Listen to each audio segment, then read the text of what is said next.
सीता समारो पीतमामभागम्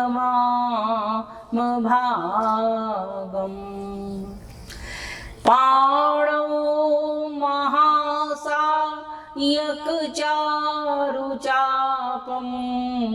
नमामि रामं रघुवंशनाथम्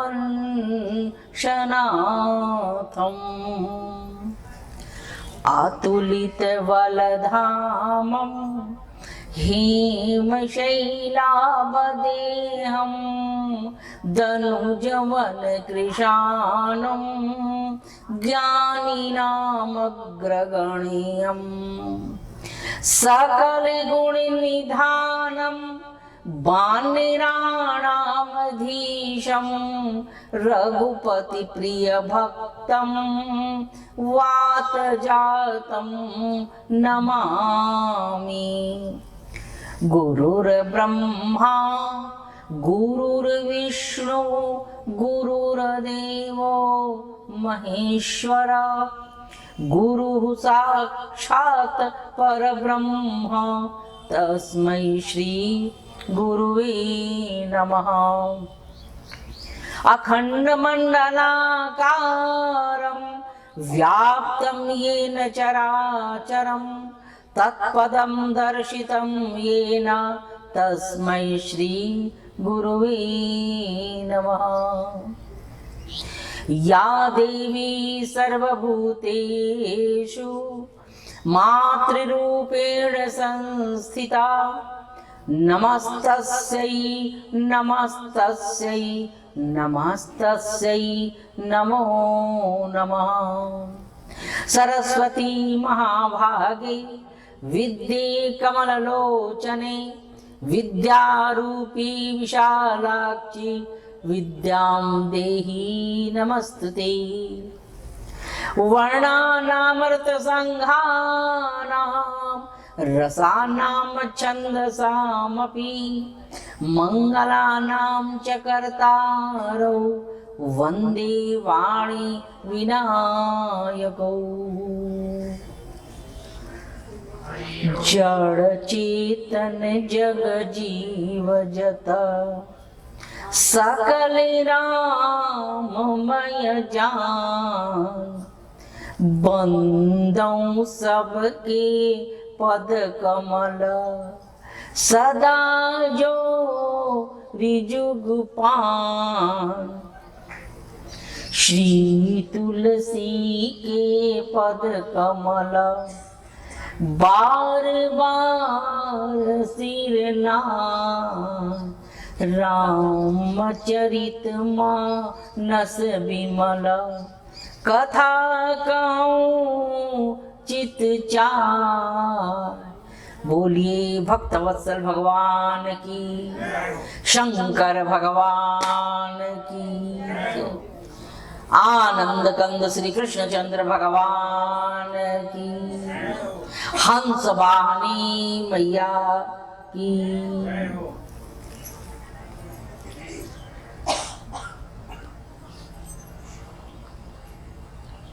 श्री राम कथा सभा के सनातन शाश्वत अध्यक्ष अनंत बलवंत श्री हनुमान जी महाराज को बारंबार प्रणाम करते हुए संपूर्ण गुरु परंपरा को सादर नमस्कार करते हुए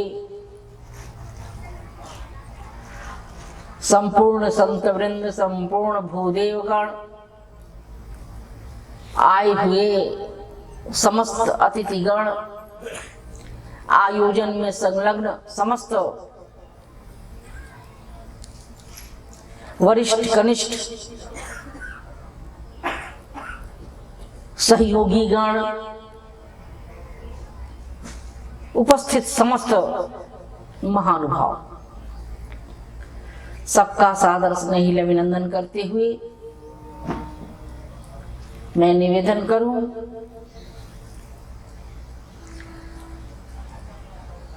जहां तक मेरी आवाज जा रही है सबके लिए मैं कहना चाहूंगी आज बसंत पंचमी की मांगलिक बधाई। कोई बसंत पंचमी, कहीं कहीं श्री पंचमी भी कहा जाता है। तो ऐसे मांगलिक दिन की बधाई मैं समस्त जन समाज के लिए प्रस्तुत करना चाहूंगी। और वैसे आज माँ हंसवाहिनी वीणा पाणी माँ सरस्वती की अभ्यर्थना तो होती ही है, साथ ही साथ आज श्री हनुमान जी महाराज की भी विशेष पूजा होती है। कई जगह बड़े दिव्य, बड़े अच्छे अच्छे जुलूस इत्यादि निकाले जाते हैं श्री हनुमान जी महाराज की ध्वजा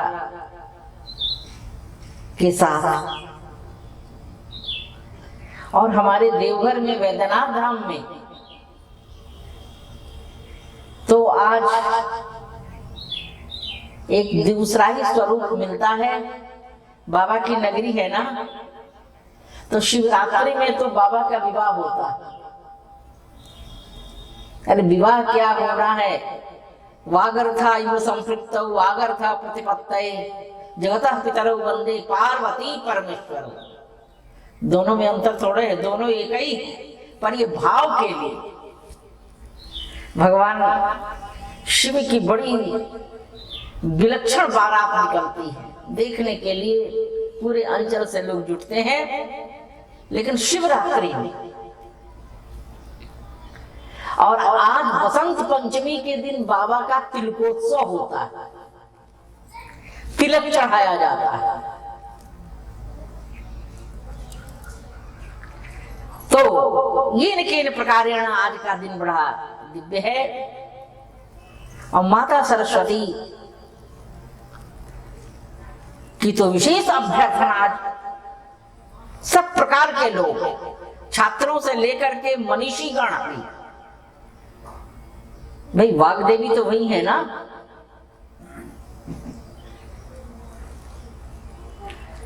गोस्वामी जी ने परंपरा का पालन करते हुए श्री रामचरितमानस की पहले श्लोक में वंदना किया है। क्या? वर्णानाम अर्थ संघानाम रसानाम छंदसामपि मंगलानाम च कर्तारो वंदे वाणी विनायको। विनायक की तो प्रार्थना की, परंतु भाषा कौन देगा, शब्द कौन देगा, ज्ञान कौन देगा? तो वंदे वाणी विनायको पहले श्लोक में गोस्वामी जी ने वंदन किया।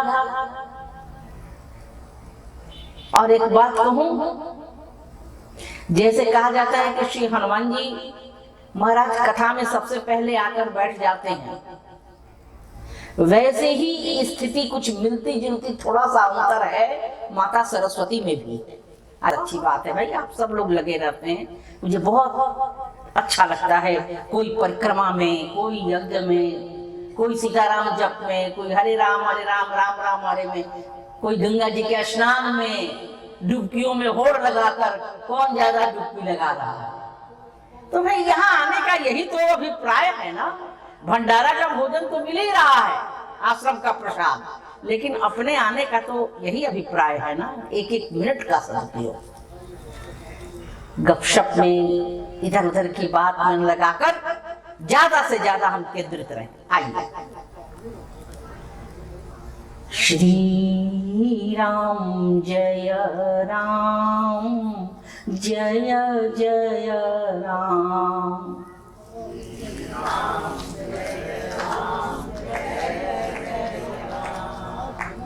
श्री राम जय राम जय जय राम।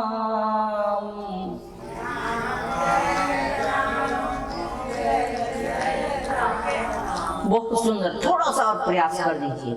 श्री राम जय राम जय जय राम।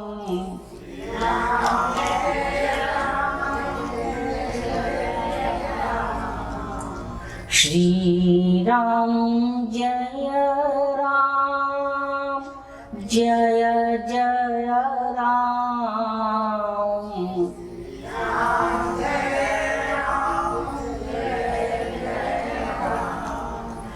मंगल भवन अमंगल हारी।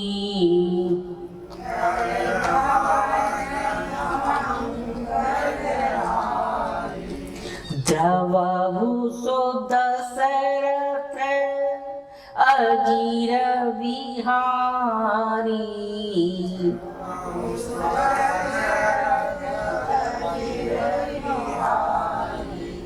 जय जय जय हनुमान गोसाई।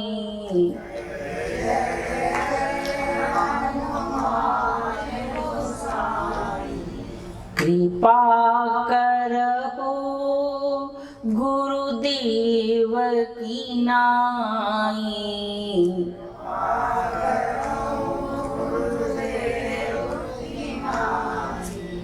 श्री राम जय राम जय जय राम।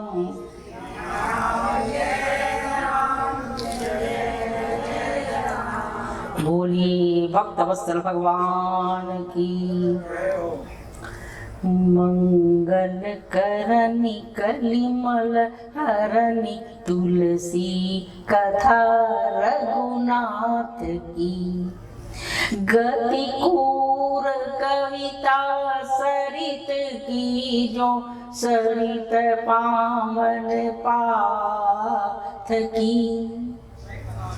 परम आदरणीय समुपस्थित महानुभाव, श्रद्धामयी देवियां, भगवान श्री राम की कथा ऐसी है जिस कथा के द्वारा सब प्रकार के अमंगल दूर हो जाते हैं और सारे अमंगलों की दूर करने के पश्चात सब प्रकार के मंगलों की स्थापना होती है। ऐसी ये भगवान की कथा है। मंगल करनी कलिबल हरनी तुलसी कथा रघुनाथ की। भरत चरित कर नेम जे सप्रेम सादर सुनहि। सिया राम पद प्रेम अवश्य होई भवरस विरत। कल विराम लगाया गया और आज तृतीय सोपान। गोस्वामी तुलसीदास जी ने कांड नहीं नाम रखा है, गोस्वामी जी ने सोपान ही रखा है। कांड तो बाद में प्रचलित हो गया। गोस्वामी जी ने कांड सोपान बताया है कि सप्त प्रबंध सुभग सोपाना। 7 सोपान है, सीढ़ियां हैं भगवान के दरबार में पहुंचने के लिए। अब कांड इसलिए नहीं रखा ना, हमारे गोस्वामी जी कलयुग के थे, जानते थे कि कलयुग के लोग बड़े भोले भाले होंगे और कलयुग की स्थिति बहुत अच्छी नहीं रहेगी। कांड का, यद्यपि कांड का अर्थ कुछ दूसरा है। अघटित घटना जब घटित होती है उसको कांड कहा जाता है, पर बोल चाल में कांड का अर्थ बड़ा होता है। अगर आप किसी से कहिए भाई आज तो हमारे पड़ोस में एक कांड हो गया, इसका मतलब कोई दुर्घटना हो गई। लूट कांड, अग्निकांड, ये सब है ना, लेकिन कांड का मतलब तो है अघटित घटना। पर गोस्वामी जी ने कहा किसको किसको समझाया जाएगा, इसलिए बाबा ने कांड नाम नहीं रखा, बाबा ने सोपान नाम रखा। प्रथम सोपान, द्वितीय सोपान, तृतीय सोपान। तो आज तृतीय सोपान जिसको अरण्य कांड कहा जाता है उसमें हम लोग प्रवेश करेंगे। यो तो जितने भी कांड हैं कोबर छोट कहता बड़ा, बड़े विलक्षण। बाल कांड जो है वो प्रभु का चरण है। बाल कांड प्रभु पाए, अयोध्या कटिमन मोहे, और अयोध्या कांड जो है वो कटि प्रदेश है, और अरण्य कांड जो है ये इसको उदर माना गया है। उदर एक बात है, उदर में अच्छी चीजें भी रहती हैं, बुरी चीजें भी रहती हैं।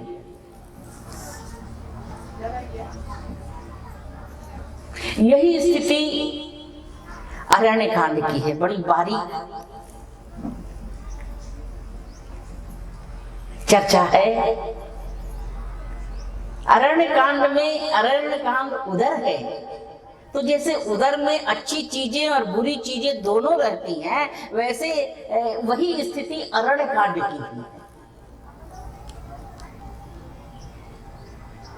अरण्य कांड में जयंत भी है और जटायु जी भी। अब आज पारायण में पूरा कांड है, तो पूरे कांड की व्याख्या तो घंटे भर में संभव नहीं है, लेकिन दरस परस मज्जन और पाना, बस गंगा जी का जैसे दर्शन करके हम लोग आगे बढ़ते जाते हैं, वैसे ही हम लोग आगे बढ़ते चले। तो अरण्य कांड में जयंत भी है और जटायु जी भी है। अरण्य कांड में शूर्पणखा भी है और शबरी मैया भी। मिलान बड़ा विचित्र है, जकार से जयंत, जकार से जटायु, और श से शूर्पणखा, श से शबरी। प्रभु श्री राम श्री अरण्य कांड में घनघोर जंगल में प्रवेश करते हैं। वन तो चित्रकूट का भी था, पर इतना बीहड़ नहीं था, इतना बीहड़ वन नहीं था। और दूसरी बात कि प्रभु श्री राम ने कहा, लक्ष्मण, चित्रकूट में 12 वर्षों तक का निवास हुआ, एक तो कहीं लंबा प्रवास किया जाए तो वहां जान पहचान ज्यादा हो जाता है, तो एक तो 12 वर्षों का प्रवास हो गया। अयोध्या मिथिला से भी लोगों ने आना जाना शुरू किया, एक बार आए, हो सकता है फिर मन न लगे तो चले आए। तो ये वनवास, तपस्या, लोगों का आना जाना, इसलिए हे लक्ष्मण, अब स्थान बदल देना चाहिए। लक्ष्मण जी ने कहा, बदल दीजिए प्रभु। आगे की ओर बढ़ते हैं निर्जन वन में, और जब उस बीहड़ वन में प्रवेश करते हैं तो सकल मुनि के आश्रम ही, ऋषियों महर्षियों का सर्वत्र निवास था। आश्रमों की कतारें लगी हुई थी। तो राम जी ने क्या किया कि सकल मुनि के आश्रम ही जाय जाय सुख दीन।